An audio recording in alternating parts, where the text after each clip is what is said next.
Hey guys. Hey, all my daycare owners. Facebook didn't want me to be great tonight.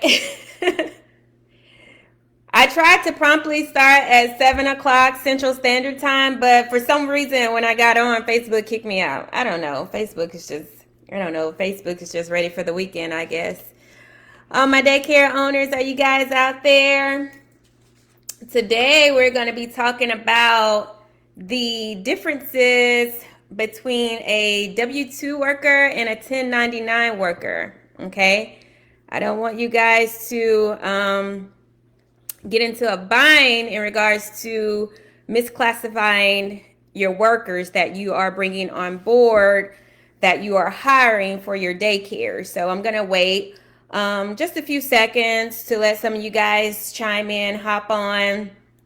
Once again, if you're just hopping on, I am sorry Facebook wasn't letting me be great for 7 o'clock. So I am a few minutes behind. But we definitely are getting ready to enjoy our weekend, to start the weekend. We're going to hop right in. I had a PowerPoint created for you guys to see, but for whatever reason, I'm not able to share my screen with you guys to show you the PowerPoint, which is perfectly fine. I just felt like the PowerPoint would have helped you guys, resonate a little bit better in regards to what we're going to talk about with 1099 workers and our W-2 workers, okay? Now, we're going to go ahead and dive in. What many of you guys may or may not know, there is a publication on the Internal Revenue Services website that gives you a very, very specific definition of what a worker is, if they're classified as 1099 and if they're classified as W-2, okay? I had that on my PowerPoint, but like I said, for whatever reason, Facebook won't let me share the PowerPoint, so we'll just talk about it impromptu or whatnot. But the definition is very detailed, but I just wanted to break it down in layman's terms to help those understand what the difference is between your W-2 workers and your 1099 workers, because I get this question so much, because people do not want to misclassify.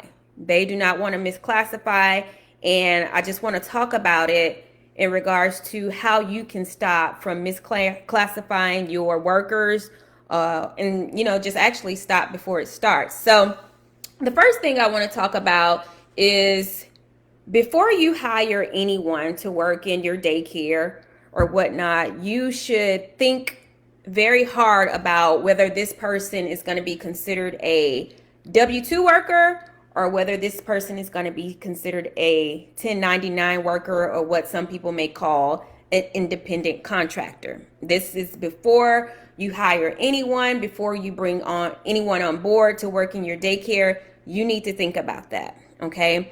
The number one reason why you want to think about that is because of the tax implications. When you classify someone as a W-2 employee, the tax implications are different. When you classify someone as a 1099 worker, the tax implications are different, and we are going to talk about that tonight, okay? So it's super important that you get this very basic understanding of the difference between an independent contractor, which a lot of people call 1099 workers, and a W-2 employee, okay? Again, I'm sorry I don't have my PowerPoint for you guys, but we will do it impromptu. So my first thing that I want to talk about is, what is an independent contractor, okay? I get this question a lot. Donna, can you help me understand the difference between the two, okay? Where an independent contractor is typically a self-employed person, and you probably will resonate better if I give you a little example about what an independent contractor is, okay? Say that you are at your daycare one day and you run into some plumbing problems of some sort. Something happened in the bathroom. Maybe you have flooding, maybe the toilet is stopped up, or something along those lines, okay? So what are you going to do? You are going to call someone to fix whatever problem it is that you're having, okay? Who you're going to call? Right. You're going to call a plumber, okay? You're going to call a plumber, and this plumber is going to come, and you guys are going to talk about, number one, what problem are you having? You're going to let them know, hey, I'm having some issues with the bathroom. I need that fixed, okay? Then he's going to say, okay, perfect. I can go ahead and get this taken care of for you. And you guys are going to contract in some type of engagement where you have to talk about the agreed upon price for this one-time service that he's about to provide to you. You're going to talk about, what time should he come to work, because you guys have to get a good time in regards to the service he's going to provide you, because you have to keep in mind he may have other jobs before you, because he's not working for you. He's just providing a service to you. Okay. So when you keep that in mind, that can kind of help you understand that, okay, this is definitely a contracted worker that I'm working with. Okay. So things like that kind of helps you understand what constitutes as a contracted employee. So he comes, he fixes your toilet or whatever, he fixes the flooding, and you are going to pay him for the service that he provided. Is that correct? That is correct. You're going to, let's say you pay him $700, okay? You're going to pay him whether you pay by cash, credit card, whatever his method of payment forms that he'll accept. That's how you're going to pay this person, okay?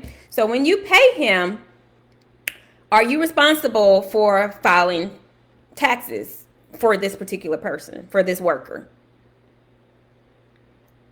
No, you're not. You're not responsible for filing taxes for this particular worker because he's not your employee.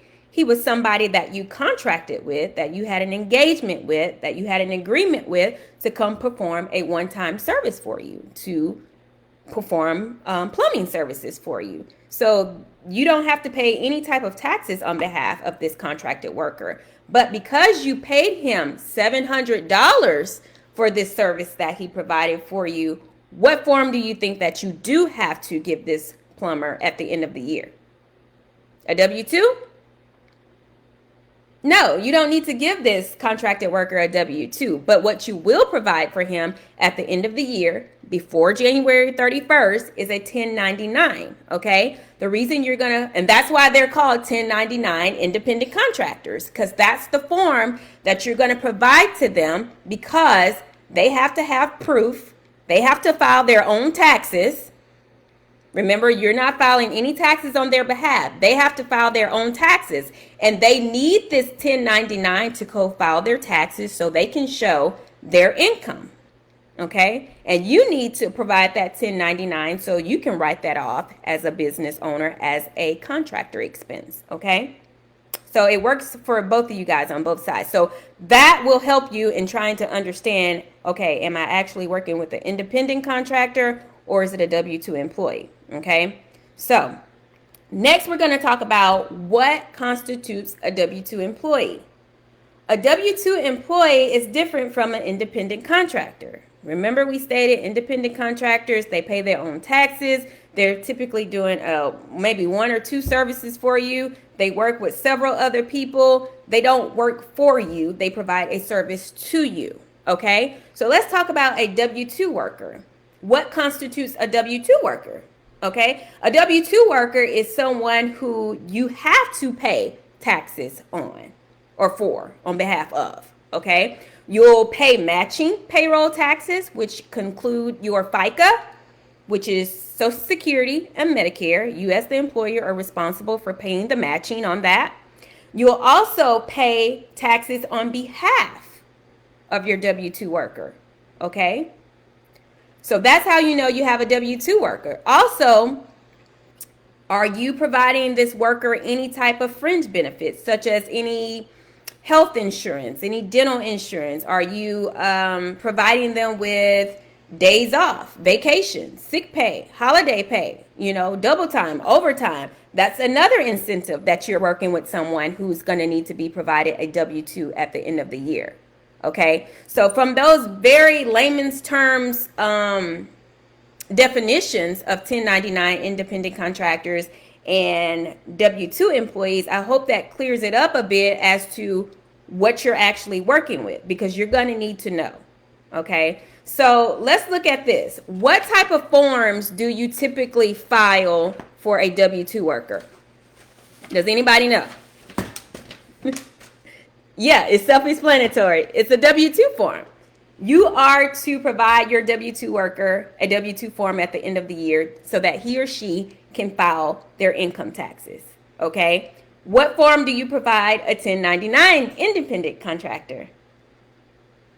All right, again, it is self-explanatory. You are going to provide them a 1099 at the end of the year. So I don't want you to make it as hard, because it's not hard. It's very simple when you really take the time to actually think about it. It's very simple in deciphering whether you are dealing with an independent contractor or if you're dealing with a actual W-2 employee or W-2 worker, okay? So I want to talk about the misclassification of an independent contractor or a W-2 worker as an independent contractor, okay? Misclassification. Why is this important? Why shouldn't you misclassify, okay? Why shouldn't you? It's very important that you don't misclassify. You know why? It's because the IRS has very hefty, steep penalties for those who misclassify their W-2 workers as independent contractors. It's a big deal, okay? For example, there was this childcare provider who hired 10 independent contractors, okay? So which means that she was not paying the matching for employer taxes. She was not paying any employee taxes on their behalf. They did not have any fringe benefits or anything. She hired 10 contracted workers, okay? But they were showing up to work Monday through Friday from 8 to 5, working 40 hours a week consistently. But they were being paid as contracted workers. No taxes were being taken out of their pay, but they're contracted workers. So let's talk about how this daycare provider misclassified a W-2 employee, or what she tried to pass off as a W-2 employee, as an independent contractor. So one of the independent contractors contacted the IRS because they felt like they wanted, they should have been getting benefits because they were working over 40 hours a week. They felt like they should have been getting some type of vacation, some type of incentive. They called to talk about, you know, I want taxes taken out of my check. I want to be able to file taxes and qualify for different credits and things like that.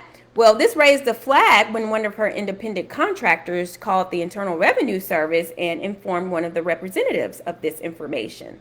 So because this raised a flag, believe it or not, 3 months later, this particular daycare was audited by the Internal Revenue Service. Her payroll was audited, okay?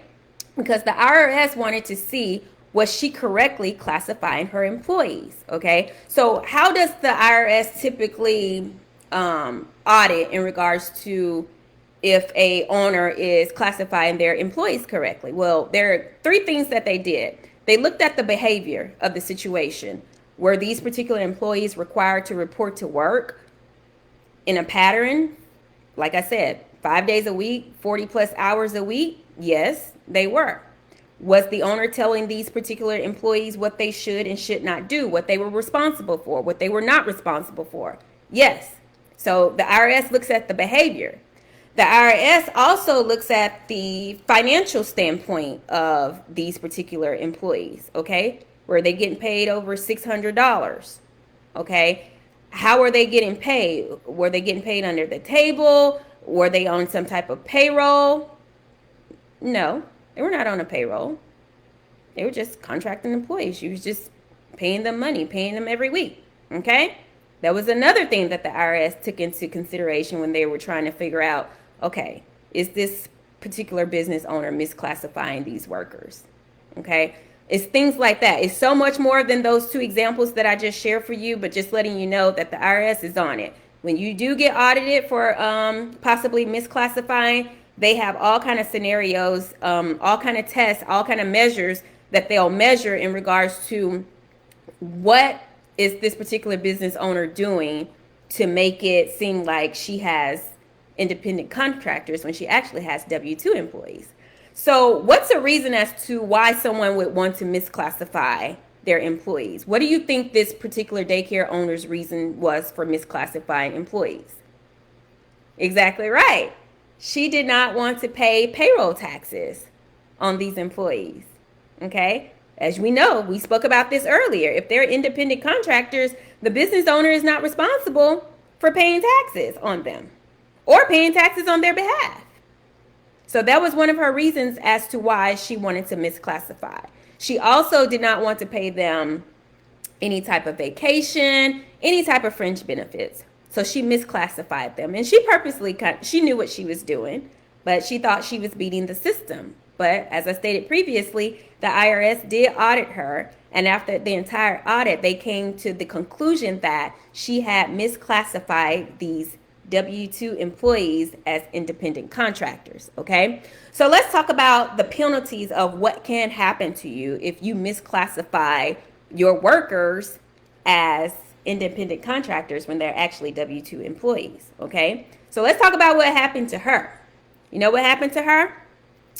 She had to back pay all these 10 employees payroll taxes. She had to back pay all of that from the beginning, from when it all started.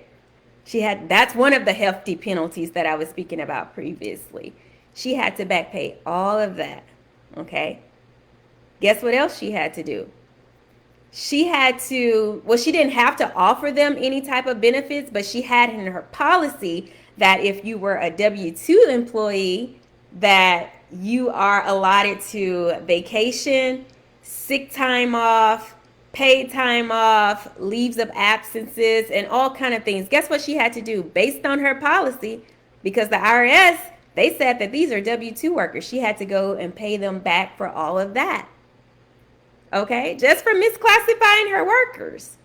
She thought she was saving in taxes, but she ended up paying triple of what she would have paid if she had correctly classified her employees. Right? Right. So it is very important that we classify our employees correctly.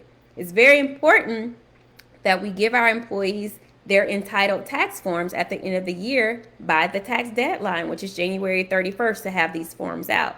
We give our 1099s to our independent contractors that we had during the year that we paid over $600 to. And we give our W-2s to those who are hourly or salary who are actually working for us. Okay, we got to make sure that we do that. We have to make sure that we have a systematic payroll system set in place. We have to make sure that we are paying all of our payroll taxes. Do we know what our payroll taxes are? A lot of people don't know what the payroll taxes are. So let me tell you, your payroll taxes are your federal income tax, your FICA, which is known as your Social Security and your Medicare, your federal unemployment tax, and your state unemployment tax, and your state income tax. Okay? It's a lot of payroll taxes. A lot of payroll taxes, which is probably why the lady was, misclassifying, because she didn't want to pay all those taxes. But keep in mind, she ended up paying quadruple in penalties just for misclassifying her workers. So I hope this live helped you guys. Anybody that, was just unsure about, how do I classify these workers? Are they independent contractors that I'm bringing on board to help me at my daycare or preschool? Or are they actual W-2 employees? So the things that I talked about with you tonight, that should help you, and that should give you a good head start on how you should classify your employees. But if you're still unclear, you're still unsure, I'm going to put a link below my live chat once I log off, once I hop off, and you can schedule an appointment with me, and we can talk about your particular situation, your employees, your payroll, and make sure that you are correctly classifying all of your workers who are a part of your daycare industry. Okay? So thank you to everybody that joined the live. I hope you found this live very informative, and you guys have a great weekend.